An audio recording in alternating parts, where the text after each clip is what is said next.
Si vous aimez le mystère, le paranormal, et que vous souhaitez en savoir plus sur les recherches en cours, eh bien restez avec nous sur Fréquence Évasion et découvrons ensemble en compagnie de scientifiques et de témoins les phénomènes que l'on dit surnaturels. Patience, c'est dans une poignée de minutes sur Fréquence Évasion. Fréquence Évasion. Fréquence Évasion. La clé du mystère sur Fréquence Évasion, histoire insolite, recherche et témoignages. Dans quelques instants, la clé du mystère sur Fréquence Évasion, nous serons en compagnie d'Elisabeth de Caligné et nous parlerons de Marthe Robin. À tout de suite. Poussez vos coups de gueule en direct sur l'antenne. Composez le 09 79 35 29 60, le direct live de Fréquence Évasion. Vos messages seront diffusés chaque jour sur l'antenne. La crise, le pouvoir d'achat, le gouvernement et tout autre sujet d'actualité, c'est la libre antenne sur Fréquence Évasion 09 79 35 29 60. Coup d'un appel local est gratuit depuis une ligne internet.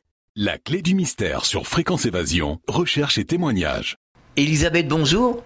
Oui, bonjour Alain. Elle est en forme ? En forme, oui, elle fait ce qu'elle peut avec le temps qu'il fait. Elle survit aux microbes ambiants qui commencent à se développer en vue de l'hiver. Ah oui, il y en a beaucoup de microbes. Bon, ça va. Alors, pour ce nouveau numéro, eh bien, nous allons parler de Marthe Robin, qui est une mystique française, née le 13 mars 1902 à Châteauneuf de Galore, c'est dans la Drôme. Et vous allez nous raconter son histoire, Elisabeth. La vie de Marthe Robin est riche. Il y a toute cette partie de vie qui est son enfance et le début de ce qui va être les signes, les stigmates de sa vie mystique. Son évolution spirituelle évidemment, et puis la première chose que vous m'avez dite tout à l'heure, c'est qu'elle était née effectivement le 13 mars 1902. Alors elle est née en 1902 effectivement dans une ferme qui était celle de ses parents, dans un petit village qui est celui de Châteauneuf de Galore. Alors où est-ce que ça se trouve ? Ça se trouve dans la Drôme, entre Lyon et Valence. Et avant elle sont nées 5 filles et un frère. Le père de Marthe Robin est un agriculteur. Il est propriétaire d'une petite exploitation de 13 hectares. La famille Robin n'est pas riche, non. Ils vivent un peu à l'étroit, mais financièrement, on s'en sort comme on peut. Et on ne peut pas dire que ce soit des gens pauvres non plus, même s'ils ne roulent pas sur l'or. Leur milieu n'est pas cultivé, un peu frustre même, mais tous les enfants iront à l'école primaire. Car il est important pour la famille Robin, et à cette époque aussi, même dans les milieux ruraux, que les enfants savent lire et écrire.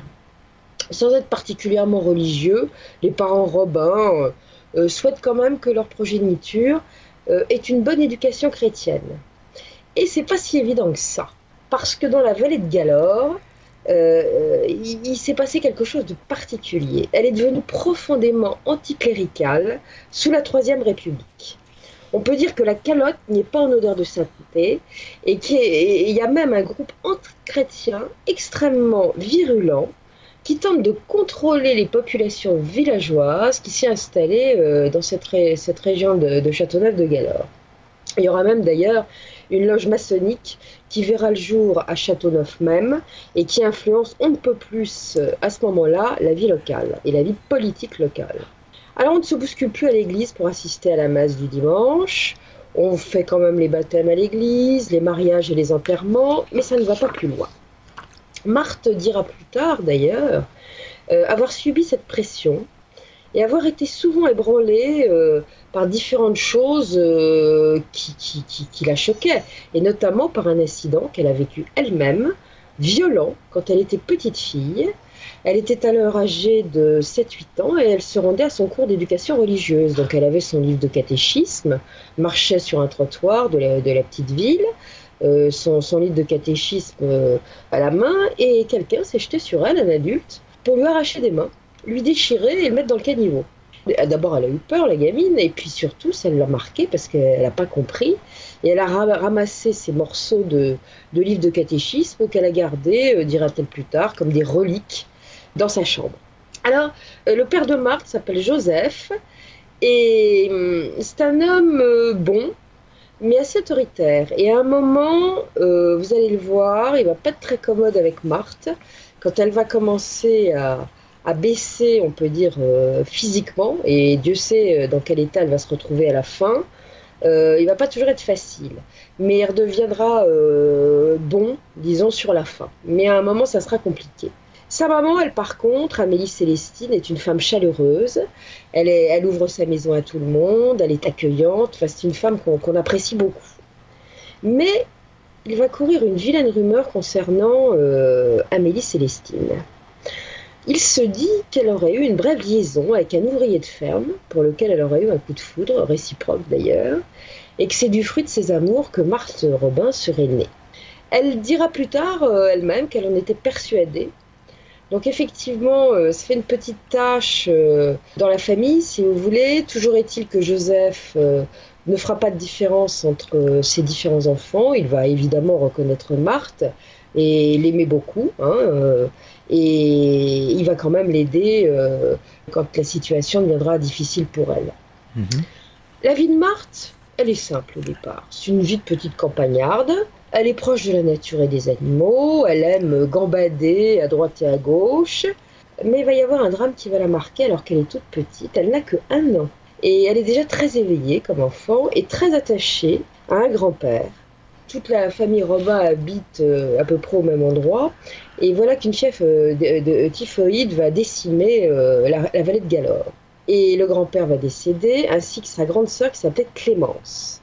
Et elle-même va être atteinte, alors on la croit perdue, mais au bout de 2 mois, elle va finir par se rétablir, mais elle restera fragile, de santé toute sa vie, et surtout pendant son enfance. Elle va contracter à partir de ce moment-là toutes les maladies qui passent, et Dieu sait s'il y en aura, elle n'est pas sympathique. Et c'est d'ailleurs pourquoi elle ne pourra pas passer son certificat d'études, ce qui sera très cruel pour elle, parce qu'elle travaillait bien à l'école, et elle aimait bien avoir de la reconnaissance. Et pour elle, passer le certificat d'études, ça aurait été une reconnaissance de tous ses efforts. Hélas, bien, elle ne pourra pas le passer. Elle va avoir donc un parcours scolaire extrêmement bref, puisque le certificat d'études, c'est ce qui clôture le parcours scolaire à cette époque-là. Et après cela, bien, on va l'envoyer dans les champs pour garder les chèvres et procéder à la traite. Ça l'enchante. Elle adore les animaux, comme je vous l'ai dit tout à l'heure. Donc elle est heureuse. Et puis on va lui apprendre aussi à broder et à coudre. Alors bon, il faut savoir que dans les milieux ruraux à cette époque-là, on s'occupe, on n'a pas la télévision, donc les soirées d'hiver sont longues, et on s'occupe à la broderie et à la couture. Et quand on se débrouille bien, eh bien ces broderies peuvent être vendues à l'extérieur, ce qui permet d'arrondir les fins de mois. Et on reconnaît à Marthe des doigts extrêmement habiles et une grande finesse de travail. Donc c'est apprécié, et le travail qu'elle fournit rapporte un petit peu, mais vraiment un tout petit peu d'argent. Et surtout, c'est un avantage, ces moments. C'est qu'elle peut prier. Elle fait ses broderies et ses coutures dans le silence, et ça la rend heureuse. Elle se sent ouverte à quelque chose de bien particulier qu'elle n'a pas encore défini. On n'en saura pas vraiment plus sur cette enfance ordinaire, si je puis dire, de Marthe Robin, sinon qu'elle est éveillée, joyeuse, qu'elle a un sens de l'humour décapant, qu'elle conservera toute sa vie d'ailleurs, qu'elle adore l'histoire et la géographie. Puis on saura aussi que c'est pas une petite gamine tranquille, elle a du caractère, et quand elle n'est pas d'accord, et notamment quand elle trouve quelque chose d'injuste, eh bien elle tape du pied et elle pique des colères. Donc, ce n'est pas une enfant que je qualifierais parfaite, elle a ses défauts comme tout le monde. Très vite, ses parents vont remarquer qu'elle aime le bon Dieu, elle en parle. On la voit tous les jours prier avec ferveur.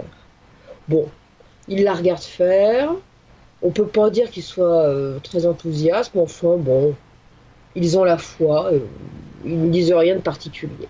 Il n'y a que ces 2 sœurs, ces 2 grandes sœurs qui vont à la messe. Les parents n'y vont pas, donc ils l'emmènent le dimanche à la messe. Et ça va la désoler de voir que ses parents ne participent pas à l'office du dimanche. Mais enfin bon, elle va aussi suivre, comme je vous l'ai dit tout à l'heure, ses cours de catéchisme. Mais elle va s'apercevoir très rapidement qu'il y a quelque chose qui ne tourne pas rond dans ce qu'on lui enseigne.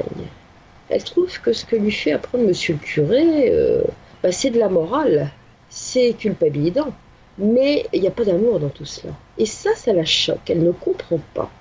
Elle ne comprend pas comment il peut y avoir autant de différence entre la parole de Jésus et la façon un peu sèche que le curé a de débiter l'histoire et les péchés au kilomètre qui vont rendre malheureux les humains. Ça, franchement, ça la choque vraiment.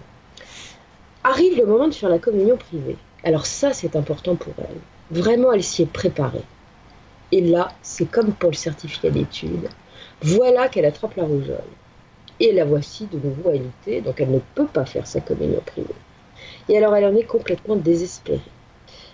Et elle se demande pourquoi, à chaque fois qu'il y a quelque chose d'important dans sa vie, il y a quelque chose d'autre, une maladie qui arrive pour l'empêcher de faire les choses. Mais il va se passer quand même quelque chose de très ordinaire. C'est qu'à ce moment-là, elle a l'intuition que quelque chose, enfin disons qu'un fait va arriver qui risque de changer sa vie. Elle en ressent d'ailleurs une grande douceur qui va l'habiter et l'impression que Jésus a pris possession de son âme. Elle va prier avec ferveur dès qu'elle le peut. Elle a toujours un chapelet en tête, hein. Elle marche dans la rue, elle garde ses chèvres, elle a toujours ce chapelet dans la poche.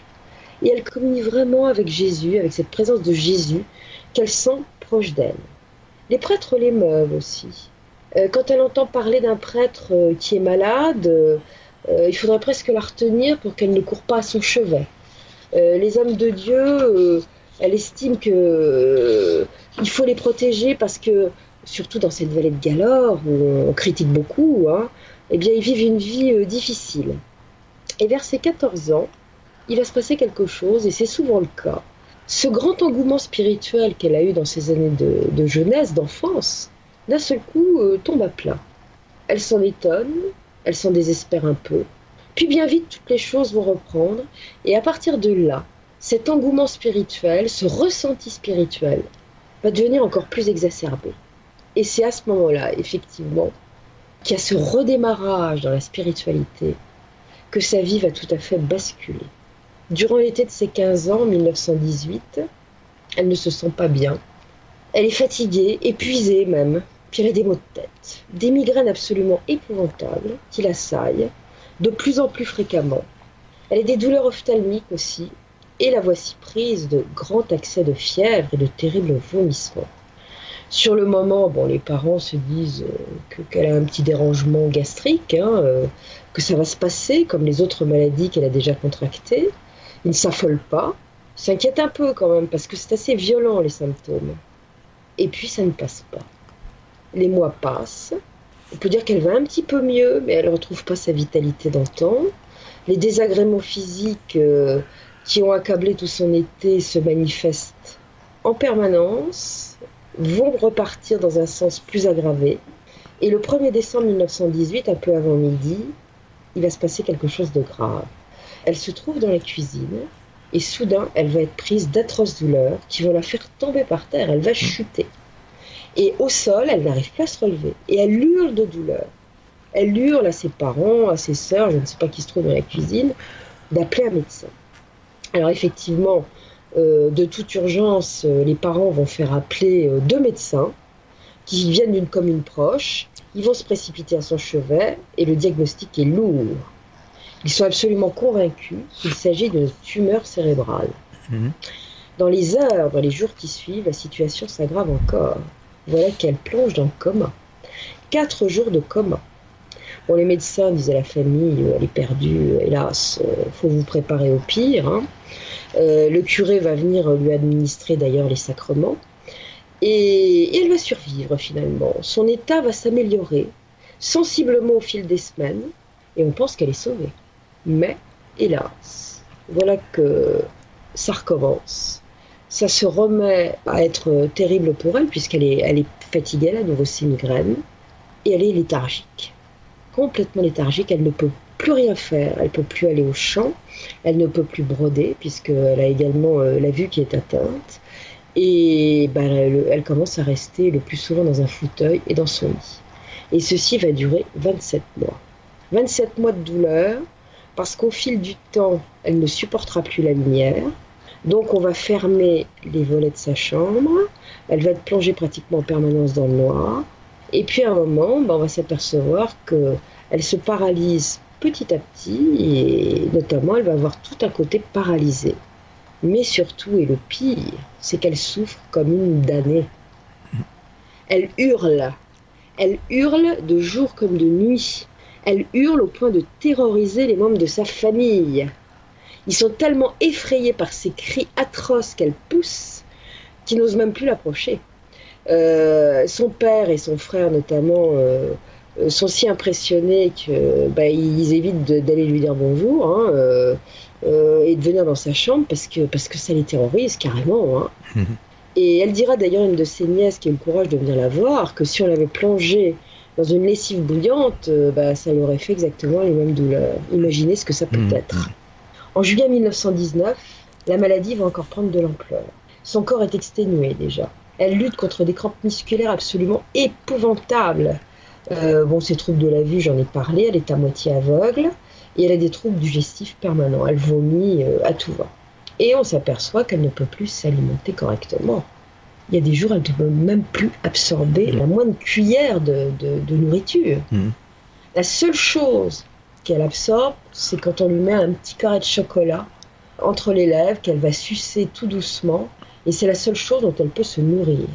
Elle arrive à boire aussi quelques liquides sans les rejeter. Heureusement d'ailleurs, parce que sans boire, on ne s'en sort pas.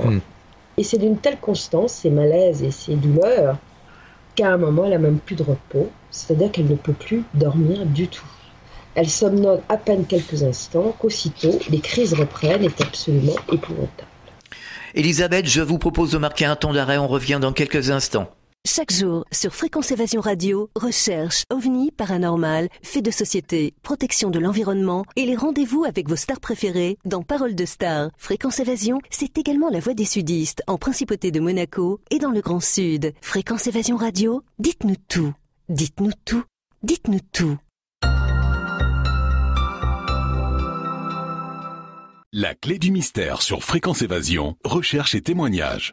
Nous sommes de retour sur Fréquence Évasion, toujours en compagnie d'Elisabeth de Caligny et Marthe Robin. Il va y avoir un mieux au printemps 1921. La maladie régresse.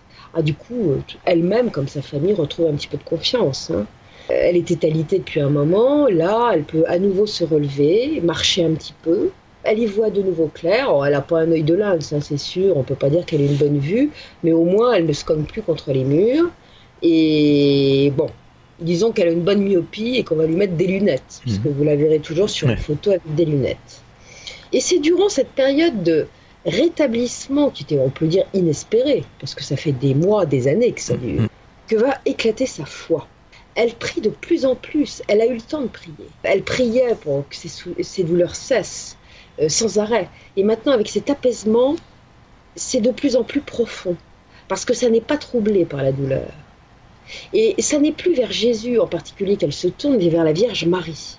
Parce que de plus en plus, elle a la sensation que la Vierge est à ses côtés. Subtilement d'abord.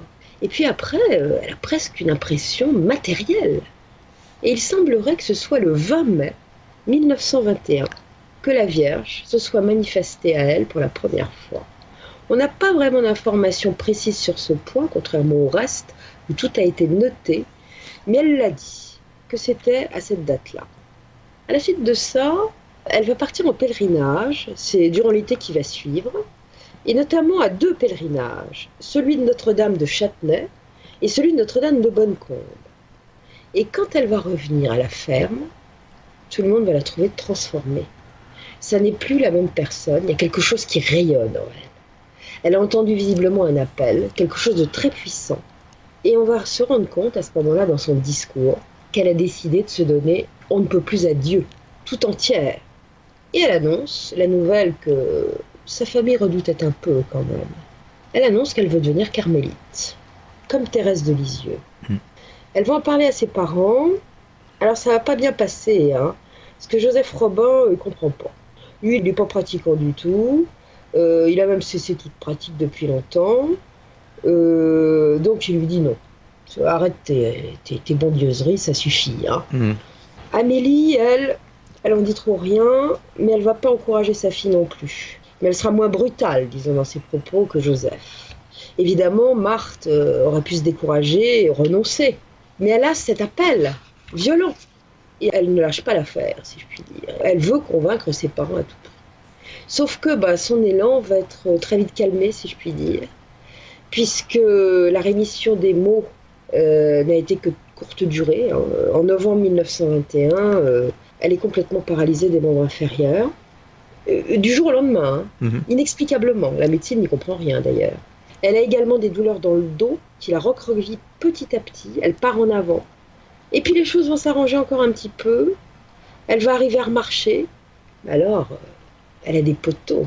Ça ne circule plus dans ses jambes. Donc elle a des jambes absolument énormes. Elle ne peut plus marcher. Elle se traîne. Elle est assise d'ailleurs la plupart du temps sur un fauteuil. Donc sa vocation de carmélite va s'envoler à ce moment-là. Elle va y renoncer parce que faut pas rêver, les sœurs veulent des filles qui ont la foi, mais dans un bon état. Oui, en forme. Ce sont de jeunes femmes.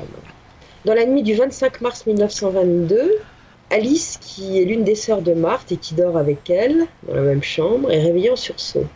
Et elle reste éberluée, parce que qu'est-ce qu'elle voit? Une immense lumière blanche qui irradie au pied des lits. Mais alors, c'est immense, ça éclaire toute la pièce. C'est éblouissant.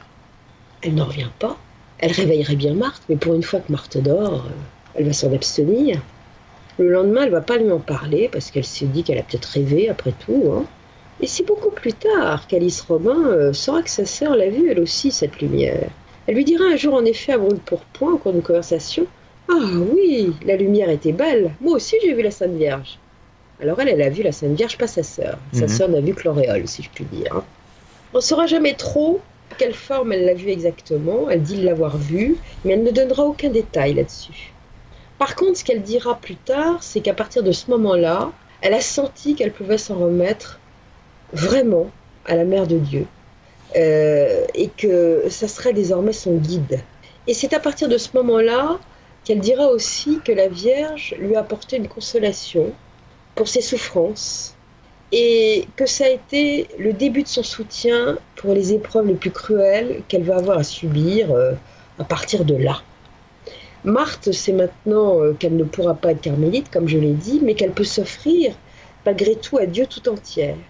Même si son état physique, son état de santé absolument épouvantable peut être un obstacle, parce que quand on n'a pas la tranquillité du corps, on a du mal à avoir la tranquillité de l'âme. C'est sûr.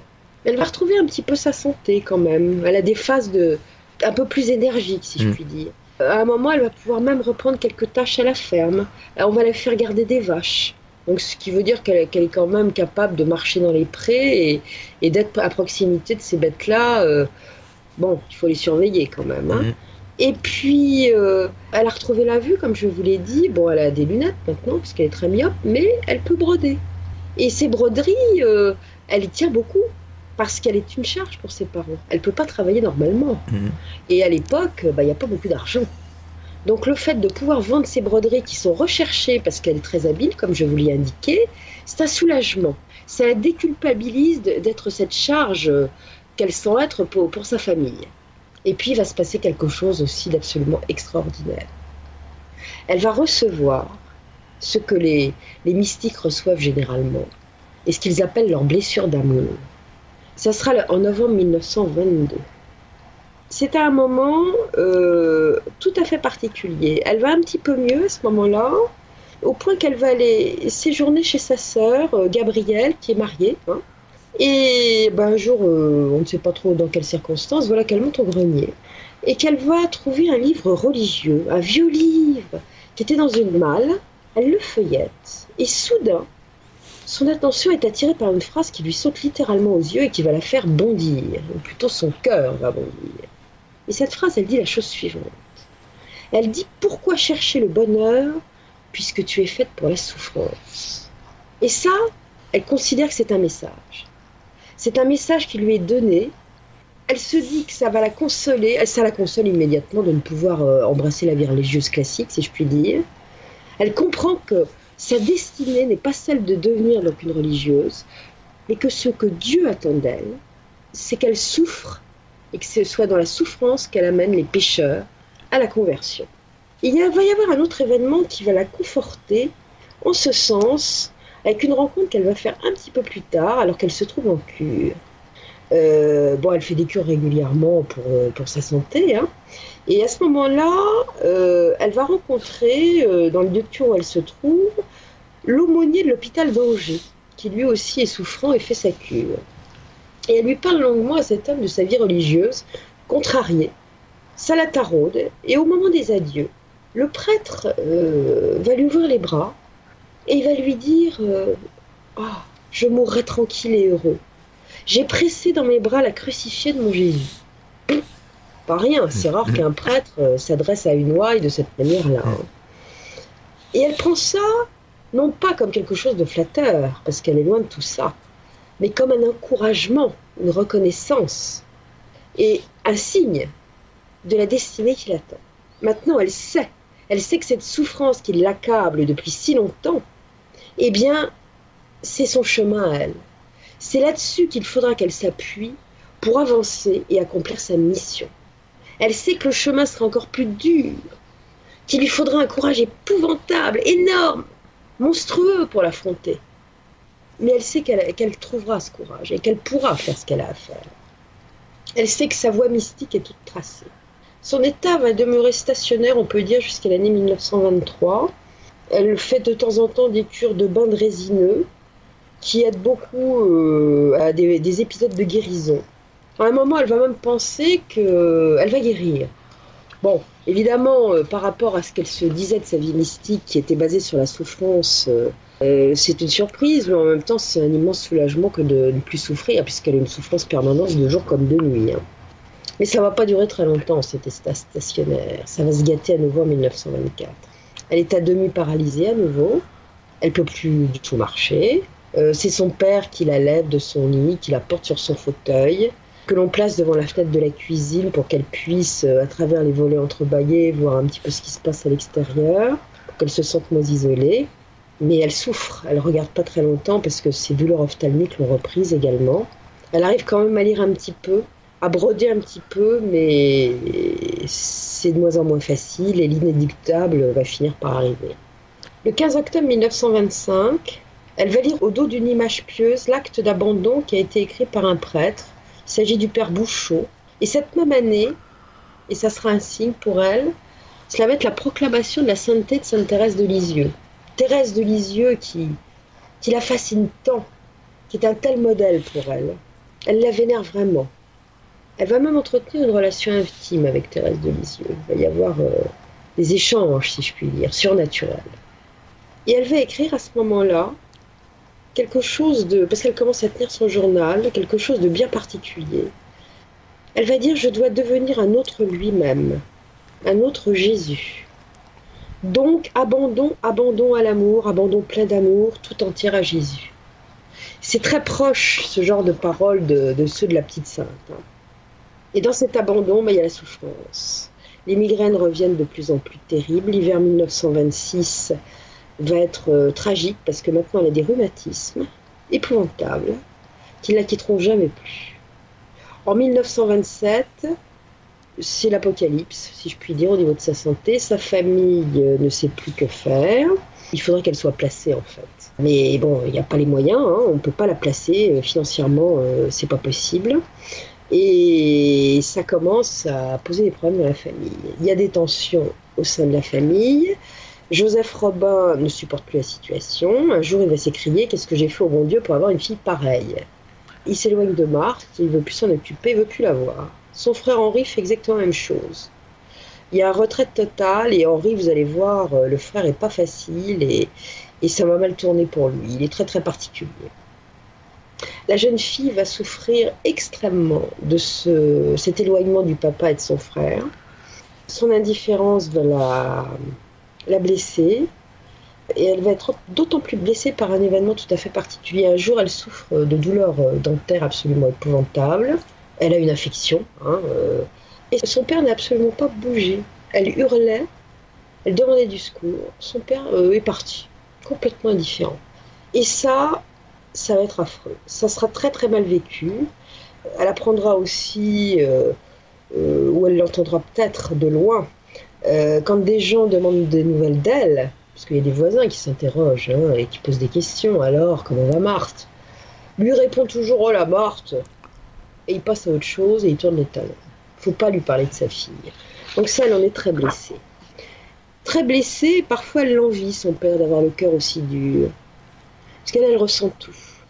Et tout de façon exponentielle. Hein. Et donc, elle se dit, moi je serais plus forte si j'avais un petit peu le caractère de mon père. Mais il n'en est rien. Il n'en est rien. Et c'est dur pour elle parce qu'il va se passer à ce moment-là, à cette période-là, depuis un moment, ça commence à jaser. Ça jase beaucoup à Châteauneuf-de-Galore. Non seulement on ne la plaint pas, la petite Marthe, mais on la juge.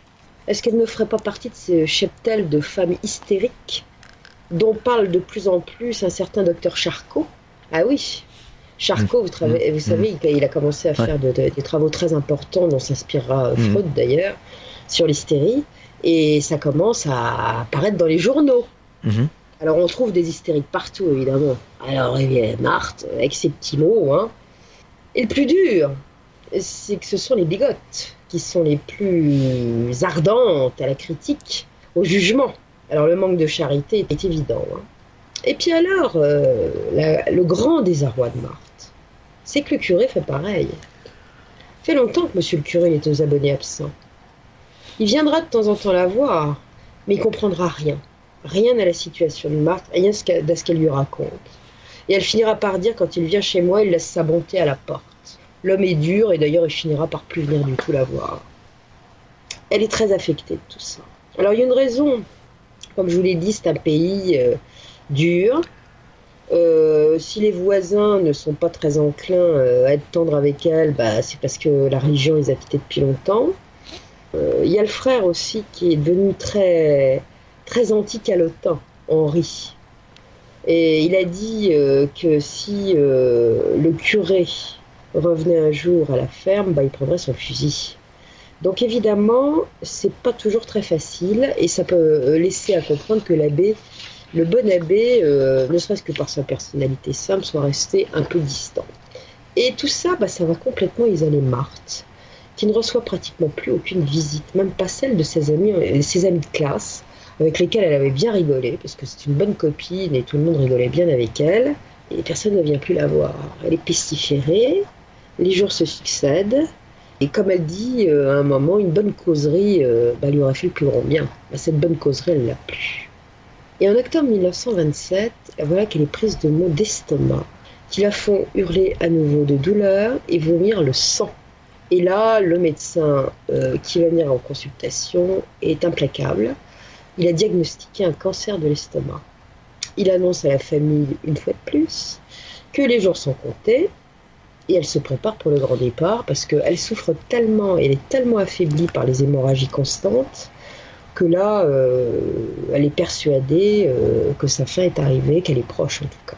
Le curé, là pour une fois, va faire une incursion à la ferme pour lui donner à nouveau le sacrement des malades. Elle va rentrer en agonie, 3 semaines d'agonie, entre la vie et la mort, une sorte de coma, et elle se nourrit plus du tout. Un être normalement constitué aura rendu l'âme. Et donc elle, pas du tout. Elle va survivre, et elle va émerger un beau matin de ce coma interminable. Et après ce coma, elle va confier à sa famille que durant ce moment d'inconscience, elle a reçu une visite un peu particulière. Et cette visite, c'est celle de Thérèse de Lisieux, qui est venue plusieurs fois à sa rencontre pour lui parler de sa vocation. Thérèse lui a dit que son heure n'était pas venue, qu'elle vivrait encore bien longtemps, et que la mission qu'elle accomplirait aurait un impact planétaire. Alors ça, c'est important, parce que Thérèse de Lisieux, vous le savez certainement, c'est la patronne des missionnaires. Ouais.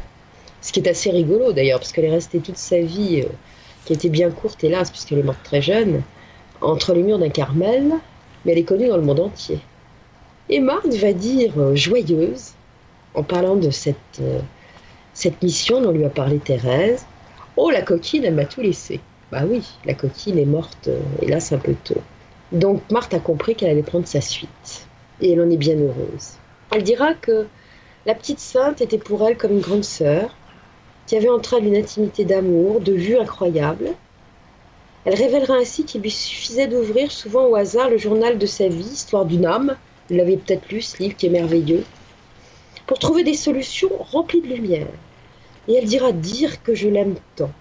Et c'est pourtant pour elle qui m'a fermé les portes du ciel. Elle dit qu'elle était heureuse, prête à partir, et que Thérèse l'en a empêchée. Elle écrira aussi dans son journal « Je veux amener beaucoup, beaucoup d'âmes à Jésus. Par mon seul amour et l'offrande entière de ma vie de malade, sans autre volonté que celle de mon Dieu, ou plutôt par ma volonté pleinement unie à celle de mon Dieu. » Elle a un discours très proche de Thérèse. Des années plus tard, elle déclarera à propos de cette période de sa vie qu'elle s'est souvent débattue avec Dieu et qu'elle ne souhaite à aucune, de lutter avec Dieu, parce que c'est très difficile. On marque une pause, on revient dans quelques instants. Soyez les acteurs de Fréquence Évasion. Réagissez à chaque instant dans le direct live au 09 79 35 29 60. Exprimez-vous en toute liberté sur la ligne des auditeurs 09 79 35 29 60. Fréquence Évasion, l'interactivité et la libre expression. Abandon, maltraitance, massacre. La souffrance animale ne connaît ni limite, ni frontières.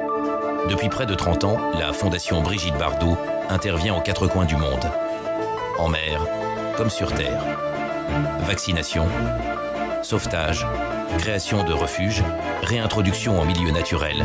Nous remportons chaque jour des victoires contre la maltraitance. Continuons le combat. Fondation Brigitte Bardot. Ne laissons pas les animaux sans défense. Fréquence Évasion. Fréquence Évasion. La clé du mystère sur Fréquence Évasion. Recherche et témoignages. Nous sommes de retour sur Fréquence Évasion, toujours en compagnie d'Elisabeth de Caligny et Marthe Robin. En tout cas, en 1927, elle a compris que sa voie est toute tracée, qu'elle connaît sa mission. Elle en ressort transformée. Sa vie semble simplifiée, du moins en apparence, pour elle. Elle n'est plus dans l'interrogation. Elle est tournée vers l'essentiel. Et elle commence à réfléchir à l'immense tâche qu'elle devra accomplir. Et elle a trouvé une aide spirituelle. L'abbé Faure, le curé de Châteauneuf, qui lui avait tourné le dos, d'un seul coup la regarde à nouveau. Il va venir souvent la voir. Il va être un véritable soutien spirituel. Ça relève du miracle, parce que depuis un moment, c'était fini. Il comprend pas tout, faut quand même le dire. Il comprend pas bien ce qu'elle vit. Il se méfie aussi des phénomènes surnaturels, parce qu'elle a commencé à lui en parler. Vous savez que l'Église a un petit peu de mal avec ça. Donc, il n'est pas préparé du tout à ça. C'est pas toutes ces ouailles qui sont atteintes de ce genre de choses. Donc, il a du mal. Mais il sait il le sent qu'elle est sincère et qu'elle ne raconte pas d'histoire. Et 1928 va être une année décisive.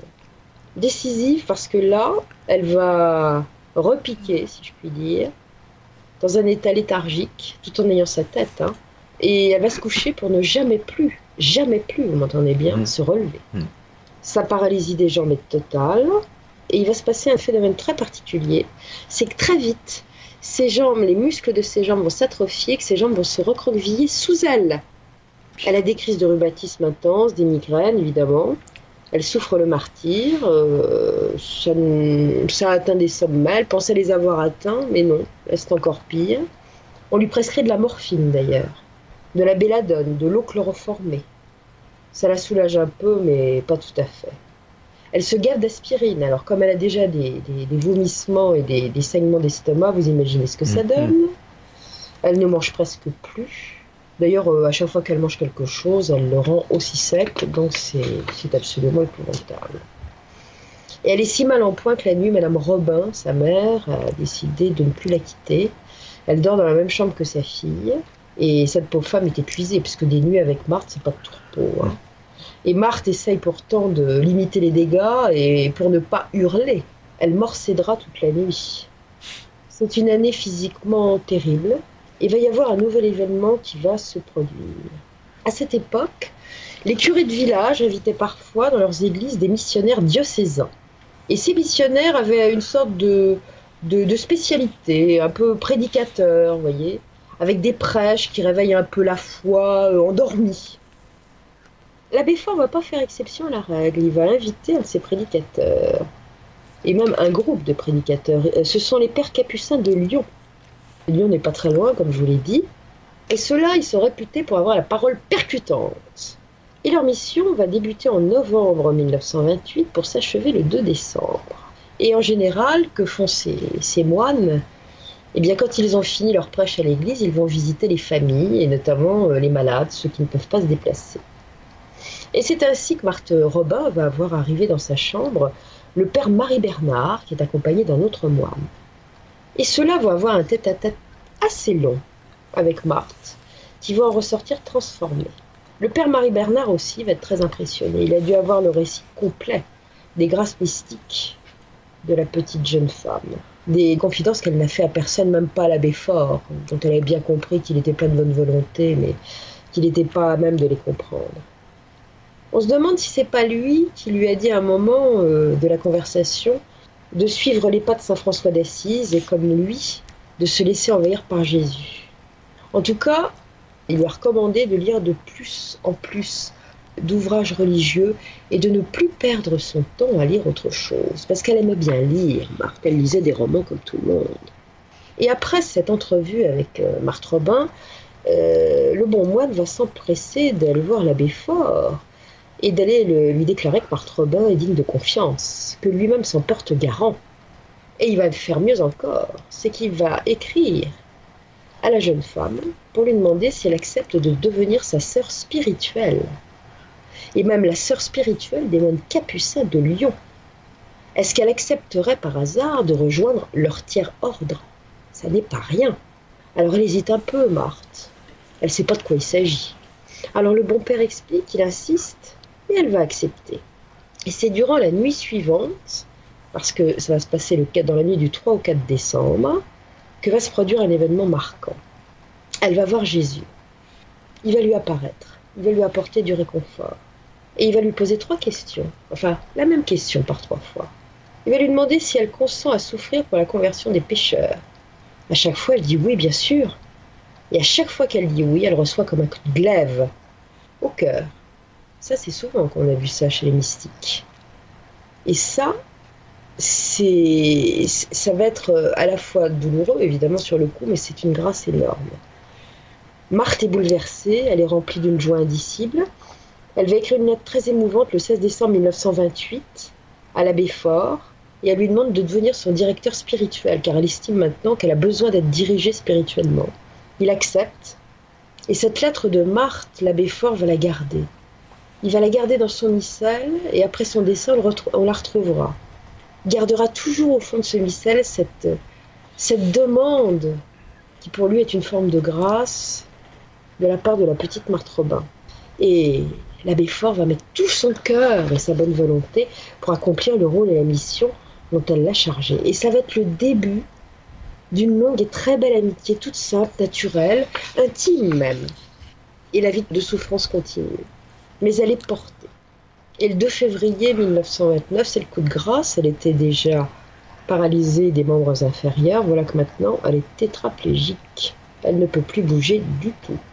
Et son corps est malmené par des secousses et des contractures musculaires qu'elle ne peut absolument pas maîtriser. Vous voyez ce que ça commence à devenir. Hein. C'est un supplice. Ses mains sont atteintes aussi. Elle avait déjà les jambes recroquevillées sous le corps.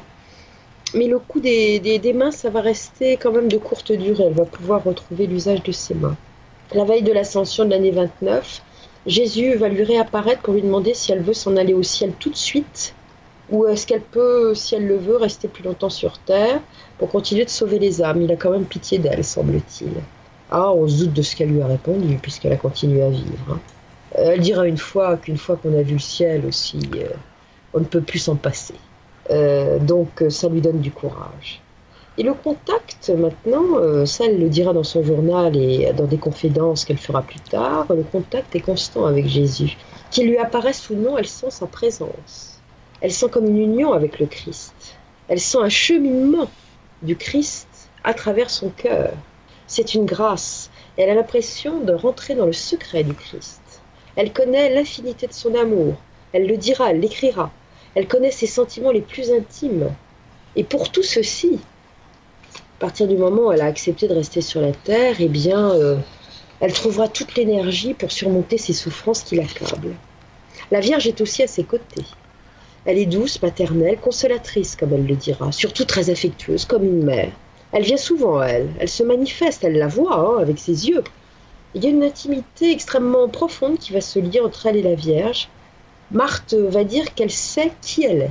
Et le 15 août 1929, jour de la fête de la Vierge, vous le savez, le 15 août, vers 17h, la Vierge va apparaître à Marthe, vêtue d'une robe et d'un fichu sur les épaules, dont chaque extrémité est ornée de rubans frangés d'or, le tout rattaché à la ceinture. Elle est tout de blanc vêtue, c'est absolument resplendissant. Et elle va évoquer la douceur des mains de la Vierge, parce que la Vierge, une fois de plus, va lui prendre les mains. Ses mains qui sont inertes, parce qu'elle est paralysée de ses mains. Et la Vierge, avec ses mains inertes, va les soulever pour lui faire un lent signe de croix. La Vierge materne Marthe comme une petite enfant. Elle lui dira, elle le dira. Elle lui offre des caresses, des conseils, elle l'éduque aussi. Elle va lui expliquer certaines choses pour pas qu'elle se trompe, pour pas qu'elle se laisse faire non plus, pour pas qu'elle imagine non plus n'importe quoi. Et c'est une relation très très particulière, que je dirais quasi une relation du ciel, certes, mais une relation quasi humaine et maternelle qu'elle va avoir avec la Vierge. Mais alors vous savez quelque chose certainement, c'est qu'aucun mystique n'a échappé au pire. Que ce soit le curé d'Ars, le Padre Pio, Yvonne Aimée de Malestroit, tous ceux dont j'ai déjà parlé, il y a le bémol, il y a les attaques démoniaques. Et Marthe Robin va évidemment y avoir droit aussi, elle ne va pas pouvoir y échapper. Elle l'écrira dans son journal, une attaque survenue le 27 février 1930. Le démon ricane lugubrement à mes oreilles, me répétant sans trêve ni repos des propos infâmes. Il me dit que je ne dois pas croire et qu'il y aura une place pour moi au paradis. Il me dit aussi qu'il ne faut pas me figurer Dieu même. Il m'attaque aussi par la soif, en me faisant éprouver des soifs cruelles et excessives, et ça m'est un combat très pénible. Le père Fort rapportera qu'à cette époque-là, effectivement, il s'est rendu compte que Marthe Robin avait 2 dents cassées. Et quand il lui a demandé qu'est-ce qui se passait, elle lui a dit « Mais j'ai été battue, le malin m'a battue. Il m'a giflé violemment et il m'a traité de maudite et d'accablée. Il lui fait des reproches, mais enfin il lui a tapé dessus. Hein. Remarquez, vous me direz que c'est mieux que Yvonne Aimée de Malestroit qui l'avait fichu par 2 fois par la fenêtre. Hein. Ouais.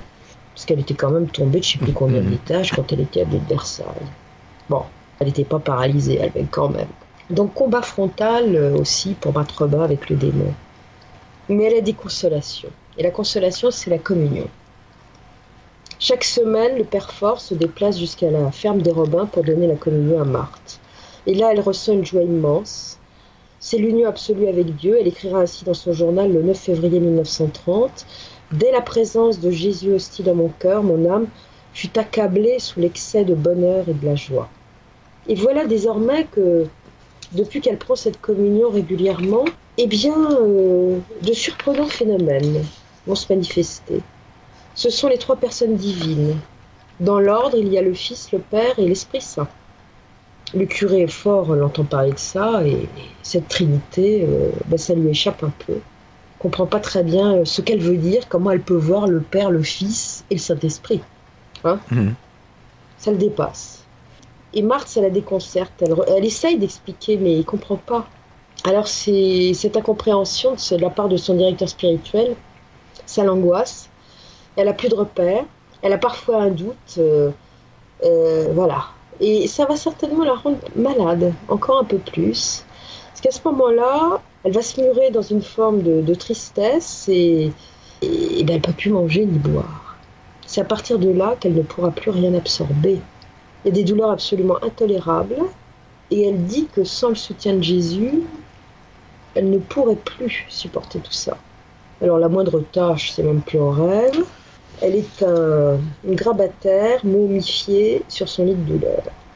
Elle essaye de ne pas se décourager, parce qu'elle sait qu'elle a cette mission à accomplir, mais elle dit que c'est un sanglant renoncement pour elle. Elle admet que son corps lâche prise, la fait souffrir, mais qu'en contrepartie, le développement spirituel se fait de plus en plus. Elle ne se résigne pas non plus à la dépendance totale, et elle fait des efforts incroyables pour organiser l'univers de sa chambre. Parce qu'elle a compris qu'elle ne reverrait jamais plus autre chose que les 4 murs de sa chambre. Alors, malgré cette paralysie des bras, elle essaie quand même de trouver un petit peu de force pour les bouger un peu. Elle arrive à tordre son corps pour aller satisfaire ses besoins intimes. Elle rampe, elle ne veut pas qu'on l'aide pour ça. Ça ne durera pas longtemps parce qu'après, elle ne pourra plus se passer d'aide. Elle essaye encore d'écrire, mais comme ses mains ne marchent plus, elle écrit avec un crayon entre les lèvres. Et puis elle sent que les sens s'amenuisent. Pas tous. Il y en a d'autres qui se développent. Si le sens du toucher est parti, l'ouïe et l'odorat sont particulièrement développés. Et on a compris qu'elle adorerait certaines odeurs, notamment celles des pommes, des fraises, des pêches, du citron. Donc on va s'arranger toujours pour qu'il y en ait près de sa table de nuit pour qu'elle puisse renifler cette odeur qui la réjouit. Elle adore l'odeur des fleurs aussi, alors il y aura des bouquets. Mais il faut mettre les bouquets à distance parce que l'odeur des fleurs est un peu trop intense, ça la rend malade. Elle adore la musique et le chant. Et souvent, il y a des enfants de l'école qui viendront jusqu'à la ferme pour chanter pour elle. Et elle dit que cette oreille exercée, cette ouïe qui est devenue fine, lui permet de deviner l'âme des gens. Et ce développement va se faire de plus en plus de Louis, puisqu'elle va devenir, elle voit déjà très mal, mais là, à nouveau, elle redevient aveugle. Et comme je vous l'ai dit tout à l'heure, le père Fort a du mal à suivre sa protégée. Et il va y avoir des prêtres. Alors, est-ce que c'est lui qui les a amenés vers elle, ou sont-ils venus spontanément parce qu'on a entendu parler de Marthe ? En tout cas, il y a des prêtres qui vont venir visiter Marthe.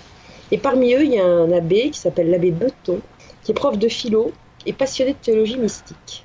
Et celui-là va dire que la première fois qu'il a vu Marthe, il s'est senti tout petit. C'est quand même incroyable. Et lui va grandement l'aider dans la compréhension des phénomènes qu'elle vit. Il va tout lui expliquer, les différents types de visions qu'elle développe, intellectuelles, imaginatives ou sensibles. Et ça, c'est immensément précieux pour Marthe. Enfin, quelqu'un qui la comprend, qui lui explique, qui va pouvoir l'aider à relativiser les phénomènes qu'elle vit, parce qu'elle ne sait pas trop. Ça va l'empêcher de s'engager sur des chemins de traverse aussi. Il va y avoir un jésuite qui va venir la visiter. Il s'agit du père Albert Valensin, qui est l'une des grandes figures de la Compagnie de Jésus. Et le père Marie-Bernard, qui avait été l'un des premiers à la visiter, à l'éclairer, va se retirer à ce moment. Il était venu en 1930, vous vous souvenez, c'était un des missionnaires. Et celui-là, alors que d'autres prêtres arrivent, il a pris peur. Tous les phénomènes que Marthe développe, ça lui a fait peur, on ne le voit plus. Elisabeth, je vous propose de marquer un temps d'arrêt, on revient dans quelques instants. Soyez les acteurs de Fréquence Évasion. Réagissez à chaque instant dans le direct live au 09 79 35 29 60. Exprimez-vous en toute liberté sur la ligne des auditeurs 09 79 35 29 60. Fréquence Évasion, l'interactivité et la libre expression.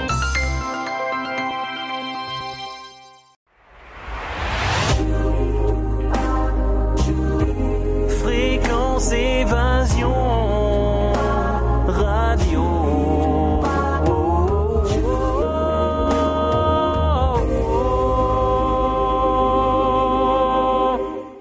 La clé du mystère sur Fréquence Évasion, recherche et témoignages. Nous sommes de retour sur Fréquence Évasion, toujours en compagnie d'Elisabeth de Caligny et Marthe Robin. Il va y avoir aussi quelqu'un d'important, spécialiste du sujet, qui va venir voir Marthe et qui va s'intéresser à elle. Il s'agit de Monseigneur Sodreau. Et Monseigneur Sodreau, il va quand même demander aux capucins, donc le père Bernard, Marie Bernard, d'aller prendre une photo de Marthe, parce qu'il voudrait voir la tête qu'elle a. Et le capucin va repartir la voir, un peu inquiet, il va prendre cette série de photos. Et il va montrer les photos à Marthe une fois développées, et il va lui dire est-ce qu'il y a une photo qui vous plaît en particulier, que vous préférez que je donne à Monseigneur Sodreau. Elle va choisir une photo en lui disant qu'elle choisit celle-là parce que c'est là où elle se trouve la moins laide. Et là, le capucin va avoir une réaction absolument sidérante. Il va s'en offusquer. Et il va expliquer qu'il le trouve absolument monstrueux, la remarque de Marthe Robin. Pour lui, c'est le summum du péché d'orgueil. Et à partir de là, il va se retourner contre elle et émettre désormais systématiquement des jugements très négatifs sur sa personne. Et ça, on l'a déjà vu dans d'autres cheminements, notamment celui d'Yvonne Aimée de Malestroit, qui a eu droit à ce genre de traitement. C'est-à-dire qu'à un moment, des gens qui ont soutenu ces grandes mystiques se retournent contre elles et les accablent. Et c'est exactement ce qui va arriver à Marthe Robin. Et ça va être terrible pour elle. Elle va se plonger dans un profond mutisme durant les mois d'octobre et novembre 1930, parce qu'en plus des paroles qu'il a prononcées directement, il va lui écrire pour lui dire des choses très accusatrices. Et ça la bouleverse complètement. Mais enfin, elle a quand même ses autres prêtres qui viennent la voir, qui s'occupent d'elle, qui correspondent avec elle. Et dès 1930, elle a suivi leurs conseils. Elle se plonge dans les lectures religieuses. Elle se fait lire, le plus souvent, ses lectures religieuses, puisqu'elle ne voit plus. Et elle va dévorer tout ce qu'il y a de plus intéressant à la bibliothèque paroissiale. et notamment des ouvrages de théologie. Elle aime bien la vie des saints aussi, alors celle de Thérèse de Lisieux, n'en parlons pas. Hein. Elle lit beaucoup Élisabeth de la Trinité, Thérèse d'Avila, Jean de la Croix, des tas de vies de saints. Et un jour, elle va rencontrer Jean Guiton. Ça, c'est un petit peu plus tard. Et elle dira à Jean Guiton qu'elle n'aime pas lire la vie des saints, car chacun a sa nuance propre, mais qu'elle préfère de beaucoup lire les ouvrages de doctrine parce qu'il n'y a pas d'imitation. Suite à ces lectures, elle va avoir de nombreux échanges avec des prêtres, évidemment. Elle essaye de comprendre à travers tout ce qu'elle lit le sens de ce qu'elle vit, parce que c'est sa recherche personnelle, hein. Elle veut trouver ce sens, parce que le plus souvent, vous l'avez compris, elle est un peu perdue. Hein. Mmh. Et elle se demande d'ailleurs parfois, à ce moment-là, s'il a toute sa raison, si elle voit bien ce qu'elle voit, si elle entend bien ce qu'elle entend. Bon. Alors les religieux sont là pour lui expliquer, la rassurer. C'est un précieux réconfort pour elle. Il l'aide à ne pas s'égarer dans les interprétations. Qu'elle commence, puis elle a des phénomènes de plus en plus intenses. Hein. Donc ça va l'aider beaucoup. Et puis l'année 1930, ça va être une année décisive pour toute autre chose.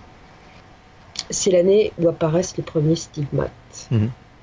Alors, ça ne va pas être une stigmatisation, si je puis dire, physique au départ, ça sera une stigmatisation intérieure. Et pourquoi ceci ? Semble-t-il parce qu'elle l'a demandé. Elle a demandé, peut-être à Jésus, peut-être à la Vierge, que cette souffrance, parce qu'elle sait qu'elle va avoir ces stigmates dans les mains, ne soit pas visible. Peut-être ne veut-elle pas se faire remarquer, c'est même probable d'ailleurs. Sauf que si les mains ne saignent pas un jour, ça va être une sacrée surprise pour la famille. On va la découvrir en sang. Elle saigne des yeux. Et son cœur saigne aussi. Elle a une plaie au niveau de la poitrine. Sa mère est affolée. Elle arrive avec des linges. Elle étanche comme elle peut. Et elle ne comprend pas ce qui se passe. Que sa fille a encore déclaré comme maladie. Et on dira aussi que tous les linges qui ont été imprégnés de ce sang, même lavés à l'eau de Javel, avec de gros efforts par la maman, eh bien le sang ne disparaîtra jamais. Alors la mère est affolée évidemment, sa fille la rassure en lui disant que c'est tout à fait normal, que cette fois elle n'est pas malade, que c'est tout autre chose. Et Madame Robin veut courir chez le curé Fort pour lui en parler, mais Marthe ne veut pas que ça se sache, elle ne veut que personne le sache. L'année suivante, 1931, vers le début du mois de novembre, elle va commencer à vivre ce qu'on appelle la passion, classique chez les mystiques. Elle va souffrir cette passion, plus exactement. Et elle va dire un jour dans son journal « Je vis aussitôt mon lit transformé en une grande croix épineuse, transformation qui s'est fait déjà bien des fois et qui s'appelle chaque fois plus torturante, parce qu'avec toujours plus d'amour. » Et elle va écrire qu'elle entend alors une voix intérieure qui lui dit « C'est là maintenant que je te veux. » Et dans l'instant, elle ressent une souffrance épouvantable qui la fait trembler de tous ses membres, comme si son cœur la brûlait, comme si son cœur se consumait. Elle sent à un point physique absolument atroce l'incendie de son cœur. Et elle dira un jour à Jean Guiton qu'elle a vu une fois comme un dard de feu qui sortait de Jésus, qu'elle apercevait face à elle. C'est une sorte de lumière rouge qui brûlait. Et ça a tiré directement dans son cœur. Et Thérèse d'Avila avait la même chose, c'était un ange. Elle appelait ça le divin plaisir. Et elle le prenait, ce dard enflammé, bien dans le cœur. Il paraît que ça fait un mal épouvantable. Les stigmates n'apparaissent pas que sur le dos de ses mains et ses pieds. Mais on va voir apparaître, si ça ne saigne pas, on va déjà quand même voir apparaître sur ses pieds et ses mains des sortes d'échymoses d'un bleu rougeâtre assez douloureuse qui vont se transformer en plaie ouverte un jour. Et va apparaître effectivement la plaie également sur le flanc gauche. Au début, comme je vous l'ai dit, les plaies ne saignent pas, ça fait des croûtes. La chair est à vif, bien rouge, mais ça ne saigne pas. Après, ça ne saignera que durant la journée du vendredi. Et ça va durer que 6 mois dans un premier temps. Après, ça va changer et le sang va se mettre à couler aux pieds, aux mains, côté gauche. Les yeux continuent de saigner et puis elle va avoir le front. Les marques de la couronne d'épines. Et il y a des photos absolument épouvantables. Enfin, c'est un bain de sang, quoi. C'est épouvantable. Il lui restait un petit peu de vision, mais 2 fois rien de vision. Elle voyait encore la lumière, mais les saignements des yeux vont la rendre absolument aveugle. En 34 et 36, c'est assez curieux parce que tous ces phénomènes de stigmates se disparaissent complètement.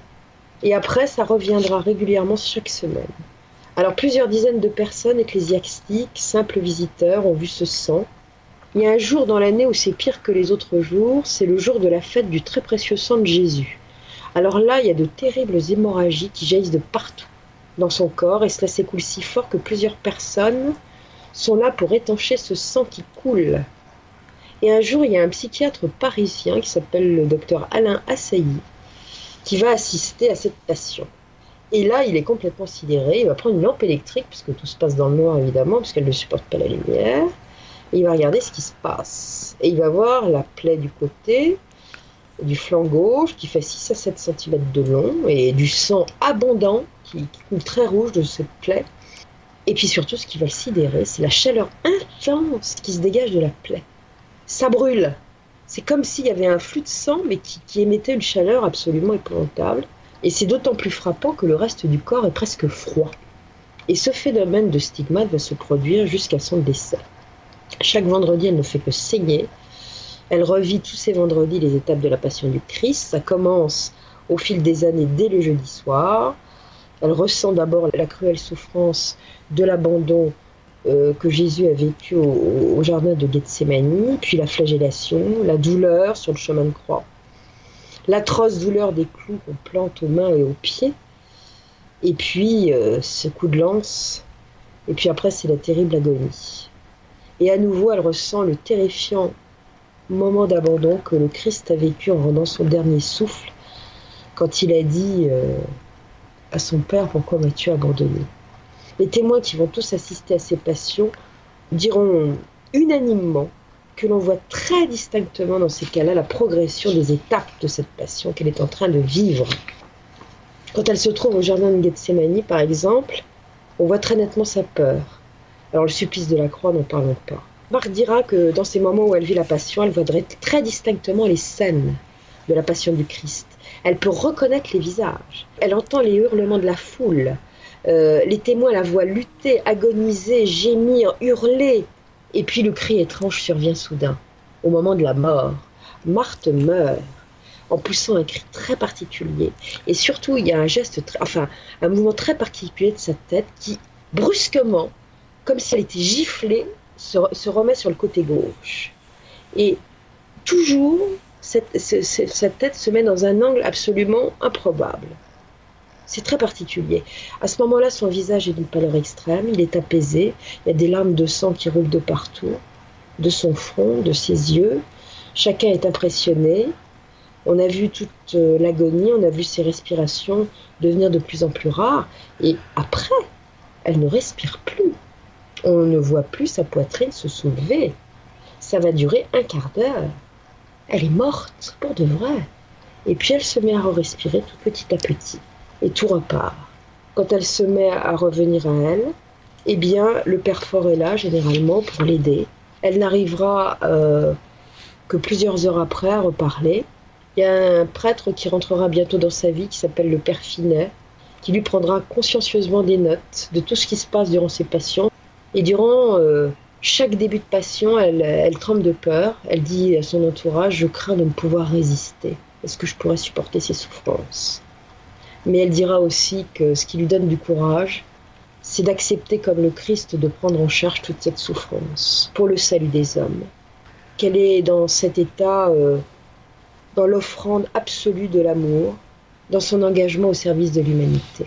Et puis, sa mission, puisqu'elle a eu une mission qui s'est concrétisée par une fondation, et elle a fait beaucoup de choses qui auront une grande importance, aussi bien pour les Français que pour l'Église également.